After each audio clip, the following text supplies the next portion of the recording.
सर्दियों की एक शाम बारिश की बूंदें खिड़की पर टकरा रही थीं। आरव अपनी छोटी सी किताबों की दुकान में अकेला बैठा था।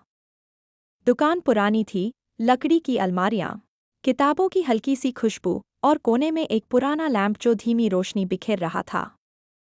वो हर शाम की तरह किसी अच्छी किताब में डूबा हुआ था। तभी दरवाजे की घंटी बजी। एक लड़की अंदर आई। लंबा ग्रे कोट, लाल स्कार्फ और हाथ में एक पुरानी डायरी।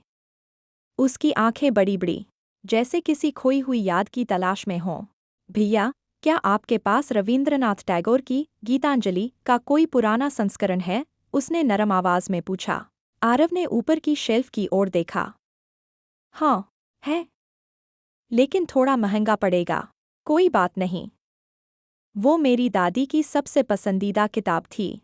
आरव ने सीढ़ी चढ़कर किताब निकाली। जब उसने किताब थमाई, तो उनकी उंगलियां एक पल को छू गईं। दोनों ने झटके से नजरें हटा लीं। मेरा नाम मायरा है, उसने हल्के से मुस्कुराते हुए कहा। आरव, मायरा किताब लेकर चली गई। लेकिन अगले दिन फिर आई। इस बार प्रेमचंद की कोई किताब। फिर अगले दिन फिर।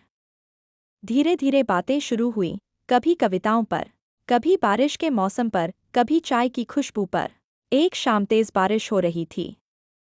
दुकान बंद करने का समय हो गया था। मायरा बाहर खड़ी थी, भीग रही थी। छाता नहीं था। आरव ने अपना छाता निकाला। चलो, मैं छोड़ दूं? मायरा हंसी। किताबों वाला अब रोमांटिक हो गया? किताबों में पढ़ा है ना, बारिश में प्यार की शुरुआत होती है। दोनों बारिश में चल पड़े। छाता छोटा था, इसलिए कंधे छू रहे थे। बातें रुक गईं। सिर्फ बारिश की आवाज़ और दिल की धड़कनें सुनाई दे रही थीं। कुछ महीने बीत गए। अब दोनों रोज मिलते। कभी पार्क में, कभी किसी शांत जगह पर, कभी बस बारिश में भीगते हुए। मायरा को पता चला कि आरव की मां बीमार है और वो दिन रात उनकी देखभाल करता है। आरव को मालूम हुआ कि मायरा एक छोटा सा काम चलाती है, जहां वो ज़रूरतमंद बच्चों को पढ़ाती है। एक दिन मायरा बहुत उदास थी। आरव ने पूछा तो उसने बताया कि उसकी छोटी बहन दूर जा रही है। अब मैं सच में अकेली हो जाऊंगी, उसने कहा।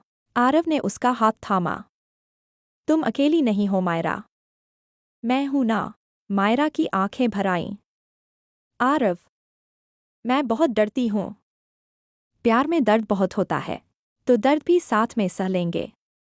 लेकिन खुशी भी तो बहुत मिलेगी। उस रात छत पर खड़े होकर आरव ने पहली बार मायरा को गले लगाया। बारिश फिर शुरू हो गई। आरव ने धीरे से कहा, मायरा, मैं तुमसे बहुत प्यार करता हूं। बहुत दिनों से। मायरा ने उसकी आंखों में देखा। मैं भी। लेकिन कह नहीं पाई। अब कह दो, आरव। मैं तुमसे बहुत बहुत प्यार करती हूं। दोनों ने एक दूसरे को कसकर गले लगाया। बारिश की बूंदें उनके चेहरों पर गिर रही थीं। Grok, render. फिर जिंदगी ने मुश्किलें लाईं। आरव की मां की तबीयत बिगड़ गई। ऑपरेशन की जरूरत थी, खर्चा बहुत। आरव टूटने लगा। मायरा ने सब देखा।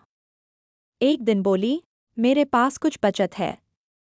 मैं मदद करना चाहती हूँ। नहीं मायरा, ये तुम्हारे लिए नहीं।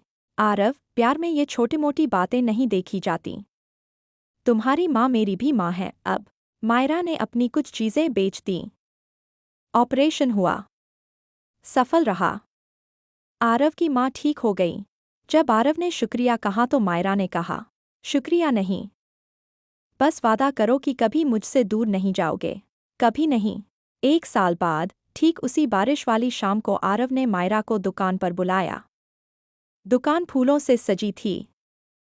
बीच में गीतांजलि रखी थी। आरव घुटनों पर बैठ गया। मायरा, तुमने मेरी जिंदगी में प्यार की सबसे खूबसूरत कहानी लिख दी। क्या तुम मेरी जिंदगी की बाकी किताब भी मेरे साथ लिखोगी? मायरा की आंखों में खुशी के आंसू थे। हाँ। हाँ। दोनों ने एक दूसरे को गले लगाया। बाहर बारिश फिर शुरू हो गई। लेकिन इस बार वो खुशी की बारिश थी। एक छोटी सी किताबों की दुकान में शुरू हुई कहानी हमेशा के लिए पूरी हो गई। प्यार की वो ताकत जो दो दिलों को जोड़ देती है, चाहे कितनी भी मुश्किलें आएं।